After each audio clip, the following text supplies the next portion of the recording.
have Janick here from Story Untold. How you doing today? I'm doing pretty good. And what about you? I'm doing very well, thanks. We have our Montréalais ici. C'est génial. All right. Yeah. So, the debut full-length album entitled Waves has launched, and you guys must be super stoked. Yeah, we are. It's the accomplishment of years and years of work, and we finally put it out there for everyone to listen to it. So, we're just really stoked about it. It's our first release on Hopeless Records, and so far people seem to enjoy it, and we couldn't ask for more. I mean, it's awesome. No, I bet. It sounds great. What was the approach that you took for this full-length album? Because you've done EPs before in the past, but this is the first full-length.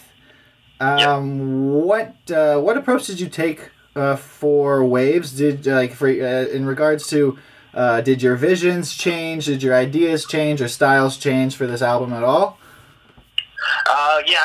The first EP was pretty much like straight up, catchy pop punk songs, and for this album we really wanted to show that we matured in the way we sound and also lyrically.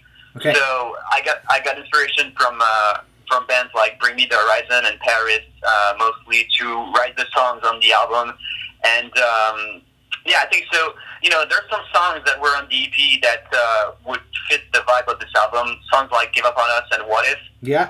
But overall, I mean, we tried to not go too far away from the pop punk style that we all love, but we wanted to try to create something more like rock alternative and less straight up pop punk. So that was pretty much the approach for the album.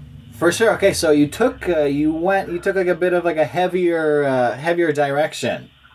Yeah, exactly. Okay, so and now I'm wondering, because you got signed to Hopeless Records in 2016. Yep. Having been signed, did the production team have an influence on your sound for this new album, or was it a Story Untold decision? I think it was a mutual decision. The label, they give us like a lot of freedom, so we can do pretty much like whatever we want. And they just, went along with us with this idea that we have to write some more mature and dark songs. So I don't think the label is the reason why we decided to go in that direction, but it was pretty much like our idea as a band, and they just followed along with it, and it turned out to be that sound. Yeah, for sure, and it was a successful sound, successful change for sure. Thank you. But since being signed with Hopeless Records, how much would you say has changed for you guys after that in regards to, let's say, marketing and touring, supporting yourselves? Like, what's the big benefit of getting signed? I think we're seen more as a real band right now. Back in the day, I would do like a lot of covers on YouTube, and people would associate us with covers and cover songs and all that stuff, and we wanted to go a bit away from that, because our main goal as a band is to be seen as a real band, not a cover band. So it definitely puts us like on a pedestal, so that we we're like with all the other bands in that scene, and also overall for like shows and tour experiences. We're on Warped Tour this year, and I don't think we could have done it, without the help of the label. And so it definitely like helped us like just get on some tours and be seen like more as a band than a cover band. For sure. So they get you on to like the big stages. You're doing Warped Tour. That's amazing. You're doing a Rock Fest as well. Yeah, exactly. So that's awesome. Okay, so that's sweet. Okay, great stuff. So, so you changed your sound a little bit. You got a little bit harder. Would you say then that pop punk music is kind of going extinct? Is it losing its appeal to the masses? I don't think it's losing its appeal. I just think there's like, already like a lot of bands that are already doing it like really good. So I don't think we wanted to, just be another pop punk band and, just like get lost in like this whole like waves of new pop punk bands. So this is why we tried to step a bit away from the straight up pop punk sound. But I don't think it's dying at all. I mean, you've got bands like Water Parks, yeah, and bands like that are just like blowing up and playing some huge shows. So yeah, no. So I don't think it's dying at all. Okay, well, I mean that's good news for the kids these days who want to play in pop punk bands. Yeah. So, do you think so? You wouldn't say that it's difficult for young pop punk bands to make it big these days? Well, I still think it's difficult because you got to find a way to be different and have your own sound. Yeah. But at the same time, I think there's like a market for these type of bands. So yeah, it's just like with Spotify, YouTube, and the internet overall. There's like so many options to get your music out there, and which is a great thing, but also a bad thing at the same time because there's like I said, just like way too many bands just coming up, and sometimes you just don't know where to put your focus at. So yeah. Yeah, absolutely. No, there is a lot of competition with other bands now. I think that maybe some younger bands or up-and-coming bands are trying to recreate an older sound of pop-punk music, like Blink-182 and Green Day. But I think that maybe what they have to do is put like a modern twist on their music. Yeah. So that they blend in, I guess, a little bit better with the with like the top 40 crowd, I guess. Yeah, that's what I also think. There's like the pop scene is just like so huge, and sometimes I think people just tend to forget that there's like other type of music than just like pop and R&B music. Yeah. But it's just like harder for like normal people to be aware that there's like plenty of pop punk bands and rock bands out there that are still doing it and that are really good at what they're doing.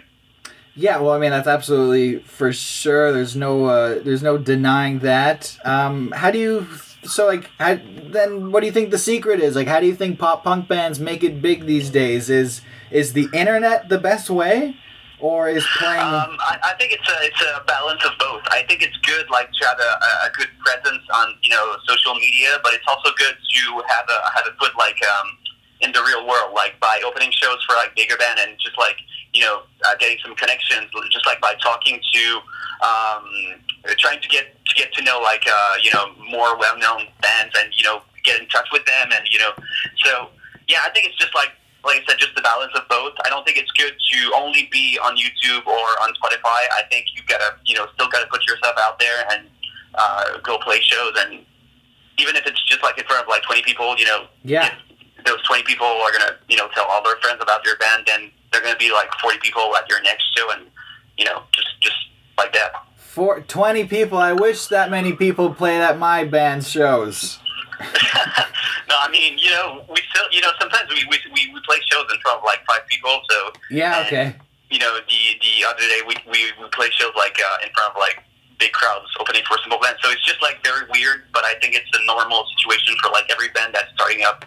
Yeah. And I think it's a great thing at the same time. It's just like very humbling, and I think every band has to do it to get better and just like pursue their dream. Yeah, for sure. But you guys have like a really good following now, like at least like online that I've seen. I mean, you have some solid fans. Yeah, I mean, like I said, it's because like with the covers back in the day, I used to post like a lot of videos on YouTube. So all of those people just like followed along and just like liked our Facebook page. But like I said, right now I think it's more difficult, especially because of the new algorithm. Changes that they made on Facebook. It just makes it harder for bands to get reach and so that people see their posts and their new songs. But yeah, I mean numbers are numbers, but I think what matters is when people actually show up to your show or just actually buy your CD or listen to you on Spotify. This is where it's at. Yeah, that's true. I mean, that's like the proof that you have like solid fans, right? when they're actually there at your shows. And like, good for you guys, man. It's so amazing. Like, incredible, great. It's such like a nice story too. You started off. Thank you. You started off pretty much writing you played all the instruments. At one point. It was just me, like in my room back when I was like 14 or 15, just like messing around with the computer and just trying to record covers and original songs. They used to suck like way more back in the day, but I think I just learned with time, and I think it's cool. I still left those videos on YouTube so that people can see like the improvement. Yeah. So yeah, I think it's good, but at the same time, like, it was just like so freaking bad, just like awful. Yeah, definitely. Things have changed, I guess, a little bit. YouTube has, I guess, upgraded. But where YouTube is upgraded and making it easier for artists, maybe Facebook is making it even more difficult.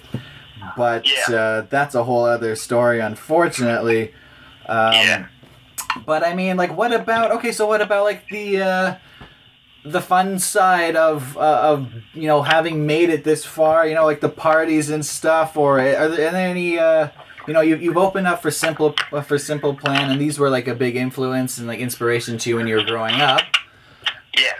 Do you have any untold stories regarding hanging out with these guys?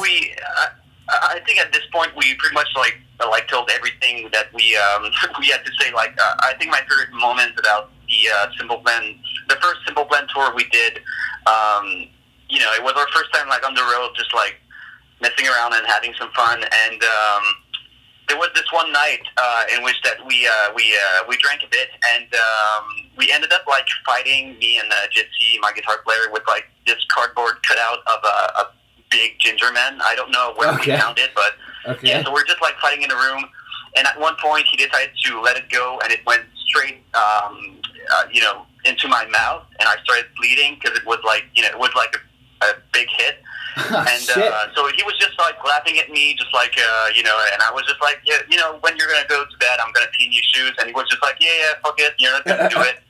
And then first thing you know, he laid on the bed and then started snoring after like 30 seconds. I took like an empty beer can, went into the bathroom, and just peed in it like fully. It was full, and I just like spilled it out like all over his shoes. And next morning he just woke up, put on his shoes, and he was just like, "Man, it's so fucking wet. What's that?" I was just like, we spilled beer last night when we fought. There was beer like that spilled over your shoes. It was just like, there's no way there was like that much beer that could have spilled out on my shoes. And I was just like, yeah, that's what happened. And so, long story short, he basically ended up like having his shoes like full of piss for like the whole tour, thinking it was beer, and all the the crew and Simple Plan guys knew it was piss. No. So every time we would like get in the green room, people were like, "So how's your shoes? Are they like getting like better or drier?" And it was just like, "Oh no, it's not that bad. It's getting like better and stuff." But and we decided to tell him that his shoes, that it was piss at the last day of the tour when we were on our way back to Montreal. So that was And did he reek of piss the entire time? Did he smell? Was he the smelly guy in the van? No, it wasn't like very smelly, because beer piss is just like water. So it wasn't that bad, but still, it was just like in his shoes. So I think this is a funny one, but of course there's like a lot of things that happen on the road. Absolutely. How do you keep? You're just like in a different city every day, so it's like new people, so new pranks that you can do, and the other bands are just like very chill, and they're doing the same thing as you, so they're just like, everyone's down to have some fun, and it's just like awesome. Absolutely. I mean, how do you really keep track of all of the parties and the events? I mean, at least you didn't give him the can full of piss and tell him it was a beer. Yeah, no, I wouldn't have done that, because it would have been like way too bad, and we're not at that point yet. Yeah. In a couple of years, but not right now. I mean, he just punched you in the face, right? He didn't do anything worse than that. So yeah, no. At one point I think he wanted to poop in my shoes because he was mad, but it never happened. I'm just scared it's gonna happen like in the upcoming tours, but that would be the one up. That's how he would really get you back. Yeah. I'm not sure I want him to get me back though. Okay, so aside from all of these accomplishments, all these achievements, and pissing in your buddy's shoes, what else would you say? What else would you say is on your bucket list? I mean, Warped Tour is definitely like something that we wanted to be on and do for a long time. So I think this is what we're looking forward to do this summer. Same thing for Rockfest. I think this is going to be epic. And other than that, I think we're just going to focus on trying to get on some tours and get the music out there. So because now the album is out and we just got to do our best to promote it. So. Yeah, I think we're just gonna, try to be on the road, and I'm still writing some songs. So for the second album, so yeah. I'm always writing. So because it's always good to have some songs backed up because I don't think we're gonna have too much time to write on the road. So I'm just trying to keep myself busy and write while we can, and while we're not playing some shows and going on tours. I think Europe would be a great the bucket list too, going to the UK and France and all those countries. I think there's a lot of people that listen to our music that are from other continents. So okay. I think this would be would also be a cool thing. That would be the next great destination for sure. I'm super impressed. I'm happy for you guys. Such a great story. Thank you so much for doing this, Janick. I really appreciate it a lot. No problem. All right. Thank you. Take care, Janick. All the best. All right. Thank you. You too. See ya. Bye. Bye. I have to poo so badly.